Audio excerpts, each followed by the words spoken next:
When Arsenal signed Noni Madueke from Chelsea, the reaction was chaos. 50 million Great British pounds for Noni Madueke. How can we think going full force for Noni Madueke over the last couple days is the way to take this club forward?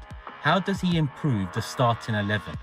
Fans launched petitions, hashtags trended, and thousands begged the club to cancel the deal. He was branded arrogant, overrated, and a waste of money. But just months later, the same player is dazzling in red and white, silencing critics and even forcing his way into Thomas Tuchel England plans. This is the story of how Noni Madueke went from one of Arsenal's most hated signings to one of their most dangerous weapons. When Arsenal announced the signing of Noni Madueke from Chelsea, it felt less like a piece of transfer news and more like a moment that divided the footballing world in half. It wasn't just Arsenal supporters scratching their heads. Even Chelsea fans, many of whom didn't particularly rate him highly at the time, were left surprised at how this deal materialized. The move came quickly, even before the Club World Cup wrapped up, and sent ripples through London's football landscape. On paper, Arsenal were spending more than £50 million on a player who wasn't considered among Chelsea's 5 best performers. And yet, here was Mikel Arteta, signing a player from across town, from a direct rival, at a time when Arsenal already had Bukayo Saka, arguably England's best right winger, occupying that exact position. The questions came thick and fast. Why would Arsenal spend so heavily on a winger when they already had one of the world's best in that role? Why risk upsetting squad balance? And above all,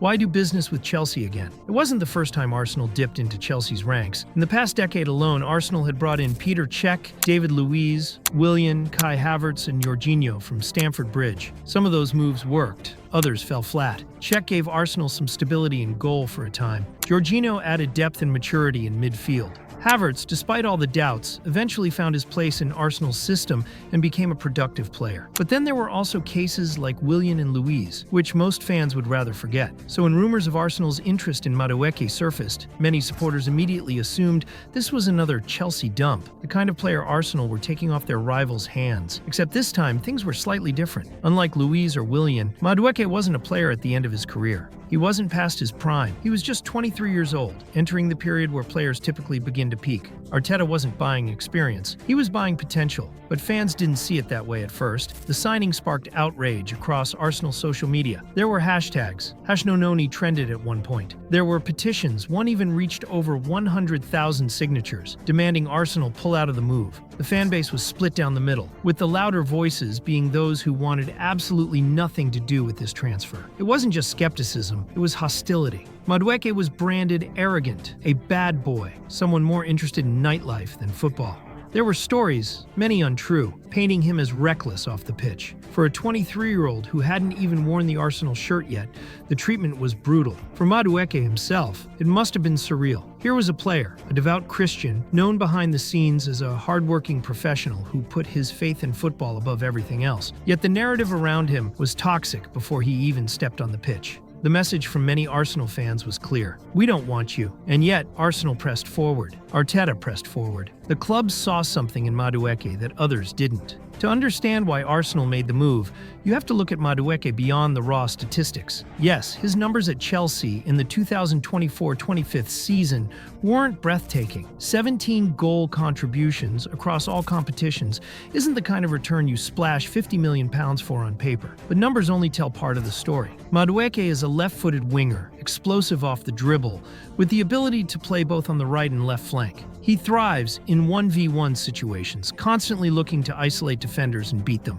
He is a natural risk-taker, someone who tries things most players wouldn't. That confidence, some call it arrogance, is both his biggest weapon and, at times, his weakness. Crucially, Arsenal's attack had been crying out for another dribbler. On the right, Saka had carried the creative and attacking burden almost alone for 2 years. On the left, Martinelli and Trossard brought directness and energy, but neither matched the same level of 1v1 chaos that Madueke could provide. Arsenal had become too predictable, always looking for Saka to make something happen. Madueke's arrival meant Arsenal finally had a player who could share that responsibility. He wasn't brought in just to be Saka's understudy. He was brought in to compete, to rotate, to add a new dimension, and on occasion, even to play on the left or as a false nine. For many Arsenal fans, the signing echoed memories of Kai Havertz's move from Chelsea. Havertz too arrived on the back of skepticism. His Chelsea numbers were underwhelming. People laughed at Arsenal spending £65 million. But fast forward a season, and Havertz had been directly involved in over 20 goals, filling gaps across midfield and attack when injuries hit. He became a vital part of Arteta's puzzle. Chelsea themselves had learned a similar lesson with Cole Palmer. Signed for £40 million from Manchester City, a player who had barely started in the Premier League, Palmer became one of the league's most electrifying young stars. The lesson is simple. Sometimes it isn't about the player's present numbers, but their profile, their potential, their ceiling. Madueke, like Havertz and Palmer, had the raw tools. He just needed the right environment. The fee, just over £50 million, became a sticking point in debates. Was it too much for a player who wasn't even a nailed-on starter at Chelsea? Perhaps. But in the modern transfer market, where Morgan Gibbs-White had cost Nottingham Forest nearly the same, and Chelsea themselves had spent £50 million on Jamie Bino-Gittins, a player without an England cap, Madueke's price wasn't out of line. Wages too made sense, coming in at around £100k per week. Even after Arsenal doubled what he was on at Chelsea, he still cost less than what Arsenal paid the likes of Jesus, Zinchenko, or Martinelli. For a young English international, it was, in fact, smart business. But none of that mattered to fans in the short term. The only thing that could change minds was performances. Madueke knew it. Arteta knew it. And that's where the story truly begins. His first training sessions were intense. Teammates noted his eagerness, his desire to impress. He wasn't shrinking under the weight of hostility. Instead, he was embracing it. Madueke has always been a player who thrives off adversity. He feeds on negativity. In fact, one of the first things people close to him said after the transfer was announced, "Watch him prove them wrong." His debut came in the kind of spotlight that could make or break a player. A late substitute appearance, flashes of pace and directness, nothing extraordinary, but it was enough to hint at what was coming. Against Leeds, he was sharp. Against Liverpool, even sharper. Against Manchester United, he started to look like a player who belonged at this level. His dribbling, his aggression, his willingness to constantly take on defenders stood out. He wasn't hiding. He wasn't playing it safe. He was showing the exact qualities Arsenal had signed him for. And with each game, the noise around him began to change. The hashtags faded. The petitions became memes. The boos turned into applause. Because Madueke wasn't just surviving at Arsenal. He was thriving. If the first few weeks of Noni Madueke's Arsenal career were about silencing the noise, the next stretch of games became about building a new reputation. From a player many supporters didn't even want in their club, Madueke quickly turned into one of the most exciting talking points of Arsenal's season. One match in particular stands out. Arsenal's clash against Nottingham Forest in the Premier League was billed as routine business. But for Madueke, it became a stage to showcase everything Arsenal had signed him for. On the right wing, with Bukayo Saka unavailable, all eyes were on him. Could he replicate even half of what Saka usually offered? Could he take responsibility in a must-win league game? From the very first whistle, the answer was clear. Madueke was relentless. Every time he picked up the ball, he drove at his marker. Forest's left back, Murillo, couldn't live with him. Had it not been for an injury substitution later in the game, the duel might have gone down as one of the most one-sided of the season. Time and again, Madueke surged forward, creating crossing opportunities, cutting inside, and putting Forest's defense on edge. His end product wasn't always perfect. A few crosses went unconverted, a few shots hesitated, but the intent was undeniable. He didn't look like a backup. He looked like Arsenal's most dangerous forward. By the end of the 3-0 win, fans weren't talking about who Arsenal were missing. They were talking about the man who stepped in and made the difference. The same Arsenal fans who had signed petitions against him were now tweeting highlights of his dribbles and praising his courage. His club form didn't just impress Arsenal fans, it caught the attention of England manager Thomas Tuchel, who handed Madueke another chance with the national team. And once again, he didn't waste it. Against Andorra, he looked electric, grabbing what could be described as a half goal, his shot deflecting in for an own goal. Against Serbia, he was one of the most dangerous players on the pitch, constantly stretching defenses and demanding the ball. In a squad where competition for wide roles is fierce, with Jared Bowen, Marcus Rashford, and Anthony Gordon all vying for spots, Madueke made a strong case. His directness, his willingness to go 1v1 gave England something different. For Arsenal fans, it was almost surreal. Within months, the same player they had rejected was now pulling on the England shirt and looking right at home. The tactical question that soon emerged was fascinating. How do you fit both Bukayo Saka and Noni Madueke into the same Arsenal lineup? Arteta, ever the tinkerer, experimented. At times, Madueke played off the left, cutting inside onto his stronger foot. At times, Saka shifted centrally into a number 10 role, allowing Madueke to keep the right flank. And on occasion, Madueke even flirted with the idea of being used centrally as a false nine. What mattered wasn't the exact role, but the flexibility. Arsenal now had two top-class right-sided wingers, both capable of stretching defenses, both capable of beating their man, and both capable of producing match-winning moments. For years, Saka had carried the load almost entirely alone.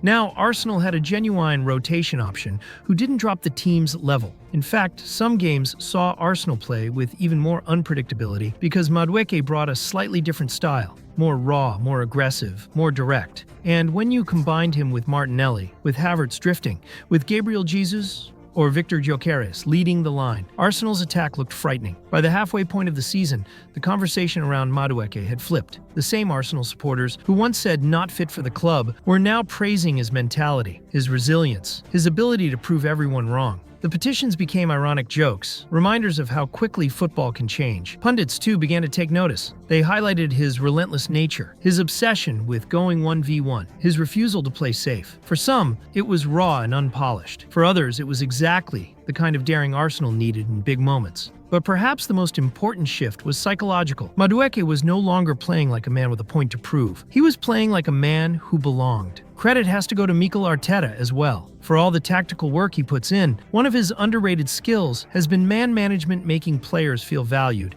even when the outside noise is toxic. Arteta embraced Madueke, encouraged him, trusted him with responsibility in big games. That trust built confidence, and that confidence translated into performances. It was a lesson to the fans as well. Trust the manager's vision, even when it isn't obvious at first glance. Madueke's rise was also symbolic of something bigger at Arsenal. The club had been building depth across all positions, something not seen since the Invincibles era. In the past, one injury to Saka or Saliba or Martinelli could derail an entire season. Now, with Madueke, with new signings like Martin Zubimendi, with defenders like Mosquera stepping in, Arsenal had genuine rotation. It wasn't just about 11 players anymore, it was about a squad. So where does this story go from here? For Madueke, the challenge will be consistency. He has already shown he can perform at the highest level. He has already silenced the doubters. But football is ruthless. Fans forgive quickly, but they also forget quickly. To cement himself as an Arsenal success story, Madueke will need to deliver not just in flashes, but over months and seasons. The good news? All the raw materials are there. He is young, fearless, and in the right environment. Surrounded by players like Saka, Odegaard, and Rice, coached by Arteta, playing in a team pushing for Premier League and Champions League titles, the stage is set.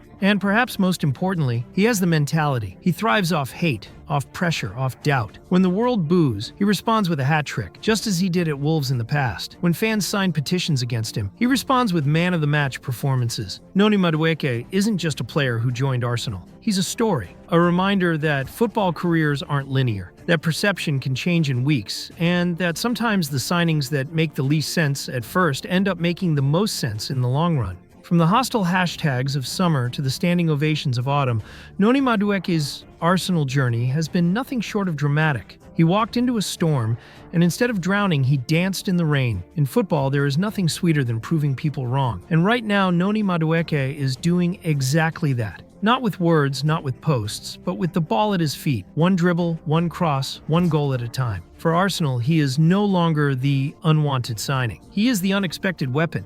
And for the fans who once doubted him, well, they're starting to believe. From petitions and backlash to match-winning performances and international recognition, Noni Madueke's journey at Arsenal has been nothing short of remarkable. He walked into the Emirates as an unwanted signing, but today he's proving himself as one of the club's most exciting weapons. And if this is only the beginning, imagine what the future holds. Football is full of redemption stories, but few turn around this quickly. And Madueke's is one Arsenal fans will never forget. If you enjoyed this deep dive, make sure you hit the like button, drop your thoughts in the comments, and don't forget to subscribe to Football Central for more stories, analysis, and tactical breakdowns every single week. Until next time, thanks for watching.